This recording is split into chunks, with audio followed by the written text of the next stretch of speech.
Hi అండి. AP ఎన్నికల ఫలితాలలో ఎగ్జిట్ పోల్స్‌కు, ఎగ్జాక్ట్ పోల్స్‌కు చాలా వేరియేషన్ మనకు కనిపిస్తది.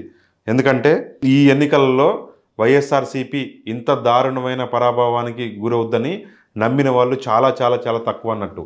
అంటే అది ఖచ్చితంగా కూడా అంటే టీడీపీ అభిమానం అంటే ఉన్మాదం స్థాయిలో అభిమానం ఉన్నవాళ్ళు కూడా ఇంత దారుణంగా వైసీపీ ఓడిపోద్ది, అద్భుతమైన విజయం మాకొచ్చిద్దని చెప్పేసి వాళ్ళు నమ్మలేదు.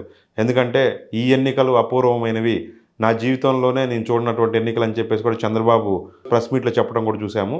ఆ స్థాయిలో ఎందుకు జరిగింది? ఎగ్జిట్ పోల్స్ ఎందుకు ప్రజల పల్స్ పట్టలేకపోయాయి? ఆరా మస్తాన్ వంటి వాళ్ళు కూడా సరైన అంటే అంచనాలను ఎందుకు ఇవ్వలేకపోయారు? హాయ్ టీవీ డిజిటల్ మీడియాగా మేము పబ్లిక్లో చూసిన అంశాలకు అనుగుణంగా కనీసం 100 సీట్లతో గవర్నమెంట్ వచ్చింది, మళ్ళీ ఇంకోసారి జగన్మోహన్ రెడ్డి నిలబెట్టుకుంటాడు అని చెప్పేసి చెప్పాము. అది ఎందుకు ఫెయిల్ అయింది? అది కూడా ఎందుకు అటర్ ఫ్లాప్ అయింది అనే విషయాన్ని ఒకసారి చెప్పాల్సి వస్తే, ఖచ్చితంగా ఇక్కడ అంటే ప్రజల పల్స్ పట్టుకోవడం అదొక ఆర్ట్. దాన్ని చేయటం అనేది అంటే ప్రజలు అది కూడా అత్యంత తెలివిగా బిహేవ్ చేసినటువంటి ఏపీ ప్రజల నాడి పట్టుకోవడం అనేది కొంచెం కష్టంతో కూడుకున్న పని, ఖర్చుతో కూడుకున్న పని అని కూడా నేను గతంలో ఒకసారి చెప్పి ఉన్నాను. ఎందుకంటే ఇరు పక్షాలకు కూడా 40% స్ట్రాంగ్ ఓటింగ్ ఉంటుంది. మిగతా 20% అది ఎవరు ఎటు తీసుకుంటారు, అందులో 10% అసలు మాట్లాడరు, ఇంకో 10% ఎన్నికల టైంలో నిర్ణయం తీసుకుంటారు.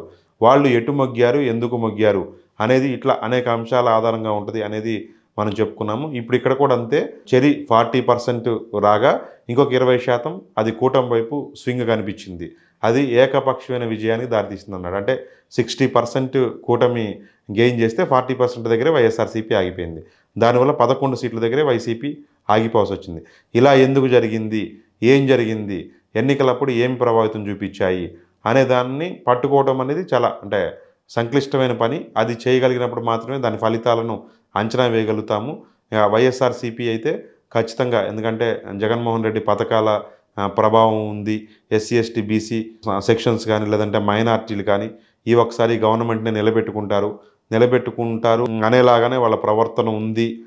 వాళ్ళు ఎట్టి పరిస్థితుల్లో కూడా, ఎందుకంటే అంటే శాచ్యురేషన్ స్థాయిలో పథకాలు ఇచ్చారు. 2,70,000 కోట్లు అంటే భారతదేశంలోనే ఒక రాష్ట్ర ప్రభుత్వం 5 ఏళ్ల కాలంలో ఇంతకంటే ఎక్కువ పంపిణీ చేయలేదు.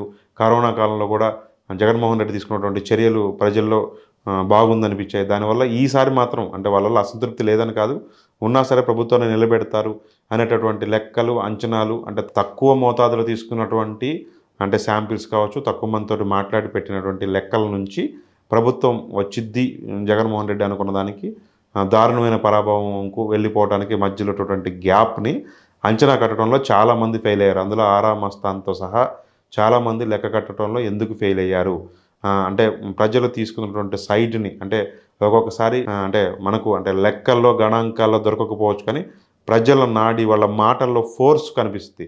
అంటే ఎన్నికలకు ముందు నుంచి కూడా 2-3 నెలల నుంచి కూడా మౌత్ టాక్ పూర్తిగా కూడా వైసీపీకి వ్యతిరేకంగా ఉంది.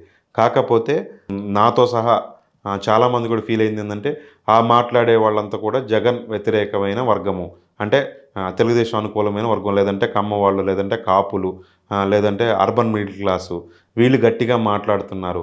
జగన్కి ఓటేయాలనుకున్న వాళ్ళు వీకర్ సెక్షను, వీళ్ళు పెద్దగా నోరు విప్పట్లేదు, కాబట్టి వీళ్ళు సైలెంట్ ఓటింగ్ వేస్తారు. సైలెంట్ ఓటింగ్ అనేది ప్రభావం చూపించిద్ది, వాళ్ళు గవర్నమెంట్ని నిలబెట్టుకుంటారు.